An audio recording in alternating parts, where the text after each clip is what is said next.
Assalamualaikum warahmatullahi wabarakatuh. Kami dari kelompok 1 ingin mempresentasikan sebuah proyek yang berjudul Perancangan Sistem Informasi QR Code berbasis web pada Sistem Manajemen Inventory Gudang dengan metode Rapid Application Development atau RAD di PT Dharma Precision Part. Ya, laporan ini disusun oleh saya sendiri, Bastian Anggara, Dan saya Ispi Ahmed Mahesa. Dan saya Diana Ditya. Baik, langsung saja kita mulai. Di sini latar belakang masalah yang kita jadi acuan untuk membuat penelitian ini, yaitu sebagaimana kita ketahui, teknologi dalam bidang informasi sudah banyak mengalami kemajuan tiap tahun. Mulai dari informasi yang langsung bisa dibaca seperti berita di internet, koran, majalah, dan masih banyak lagi. Ada pula informasi yang harus diolah terlebih dahulu seperti barcode, QR code, enkripsi data, dan masih banyak lagi.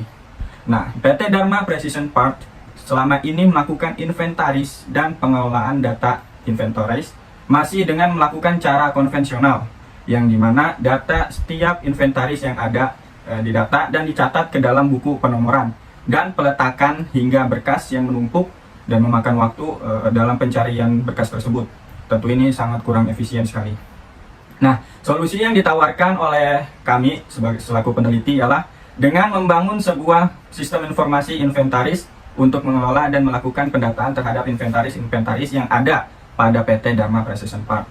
Sistem tersebut didukung fitur QR Code, yang dimana fitur ini dapat melakukan scan data inventaris yang tertera dan mengetahui informasi dari data inventaris tersebut.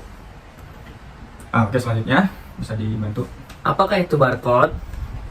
QR Code adalah suatu jenis kode matriks atau kode batang dua dimensi yang dikembangkan oleh Denso Wave, sebuah divisi Denso Corporation yang merupakan sebuah perusahaan Jepang dan dipublikasikan pada tahun 1994 dengan fungsionalitas utamanya itu dengan mudah dibaca oleh pemindai.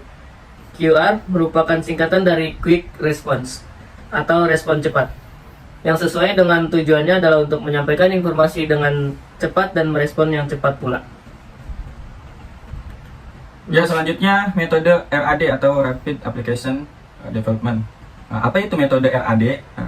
Rapid Application Development atau sering dikenal sebagai metode RAD, metode ini kerap dipakai oleh pengembang aplikasi dalam melakukan pengembangan sebuah sistem informasi. Metode ini bertujuan untuk melakukan pengembangan terhadap aplikasi secara cepat melalui pengulangan dan feedback yang berulang-ulang. Rapid Application Development merupakan model proses perangkat lunak yang menekankan pada daur pengembangan hidup yang singkat. Rapid Application Development merupakan versi adaptasi cepat dari model waterfall dengan menggunakan pendekatan konstruksi komponen. Selanjutnya mari kita masuk ke dalam analisa permasalahan. Meninjau dari sistem yang saat ini sedang berjalan di PT Dharma Precision Part, pembangunan sebuah sistem diperlukan sebuah perancangan dalam pembangunan sistem tersebut. Demikian dengan proses pembangunan sistem informasi inventory gudang di PT Dharma Precision Part. Selain itu, perlu juga merencanakan dan menganalisa kebutuhan sistem agar aplikasi ini nantinya dapat dioperasikan sesuai dengan apa yang diharapkan oleh user. Di manakah letak permasalahannya? Yang pertama, sistem inventory gudang manual memiliki beberapa kelemahan yang akan menyebabkan permasalahan-permasalahan yang akan terjadi. Di antara lain, akurasi pencatatan persediaan barang di gudang.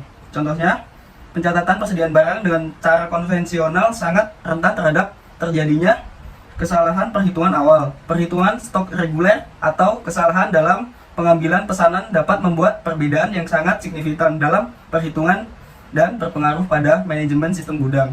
Resikonya yang terjadi, pencatatan data dengan informasi yang sama. Contohnya seperti permasalahan berikutnya adalah seringkali terjadi double informasi yang masuk data gudang. Ini biasanya terjadi karena kurangnya koordinasi antara satu departemen dalam perusahaan dengan departemen yang lain. Ya, kita masuk ke perancangan user interface. Adapun rancangan antarmuka pada sistem ini sebagai berikut. Yang pertama, kita harus men-scan atau membaca QR code-nya. Kemudian kita akan masuk ke halaman login dan memasukkan username dan password.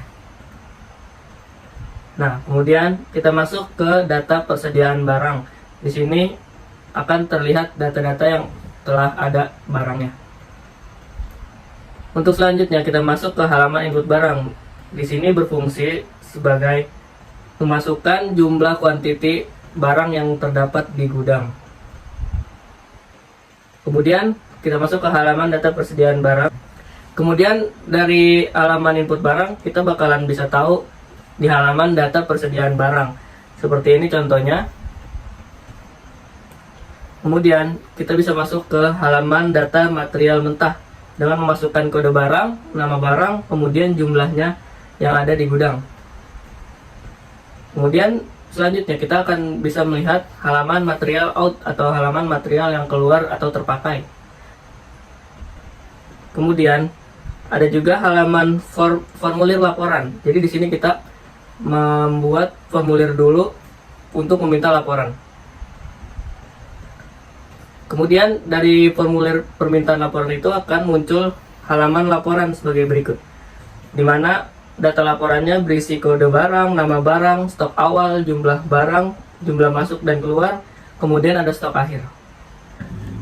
Ya baik, di sini kami sudah menyusun laporannya melalui aplikasi Figma ya, Figma sebagai aplikasi perancang interface untuk sistem berbasis web maupun aplikasi. Nah di sini seperti yang sudah diterangkan sebelumnya, apabila kita ingin masuk ke dalam sistem inventory gudang, di sini kita harus men-scan barcode QR code yang sudah tersedia. Setelah di-scan, dia akan memindai. Nah, kemudian masuk ke halaman login. Di sini kita klik masuk, login.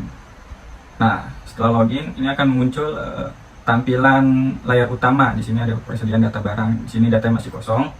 Untuk kita mengisi data ini bisa kita create, nanti akan muncul buat jenis material, kita isi sesuai yang kita mau seperti ini. Setelah itu save. Nah dia baru akan muncul seperti data yang tadi kita isi. Kemudian selanjutnya ada data raw material. Nah ini bisa kita isi juga kode barangnya, nama barang dan juga jumlahnya sesuai kebutuhan pada perusahaan. Kita save, akan muncul di data persediaan barang. Dan kalau tadi hasilnya masih kosong, stok awalnya yang masuk masih kosong, setelah kita tambahkan data mentah, ini stok awal sudah muncul 500, kemudian yang masuk 500. Stok akhir 500 tapi belum ada stok keluar. Nah, bagaimana untuk membuat stok barang yang keluar? Kita klik menu material out. Di sini akan muncul lagi form. Kita isi kode barang, nama barang dan juga jumlah yang keluar. Kita save. Nah, muncul lagi di sini ada stok awal 500, stok masuk 500. Tadi kita sudah keluarkan 100 barang dan stok akhirnya 400. Seperti itu. Kemudian terakhir ada laporan pada tanggal berapa saja yang ingin kita cari. Nah, pertama kita harus memasukkan periodenya dulu. Di sini klik di sini, nanti akan muncul tanggal periode yang ingin kita cari. Kita klik, kita masukkan di sini datanya, kemudian search. Nah, nanti dia akan muncul di sini. Untuk mencetak hasil dari laporan ini, kita bisa pencet print seperti itu. Ya baik, mungkin sudah cukup jelas untuk penjelasan perencanaan perancangan laporan inventaris berbasis web ini. Untuk selanjutnya, semoga apa yang kita sampaikan bisa dapat dimengerti dan bisa dapat diuji coba oleh teman-teman semuanya yang sedang mencari referensi. Kemudian dari kami bertiga pamit untuk undur diri. Assalamualaikum warahmatullahi wabarakatuh. Waalaikumsalam.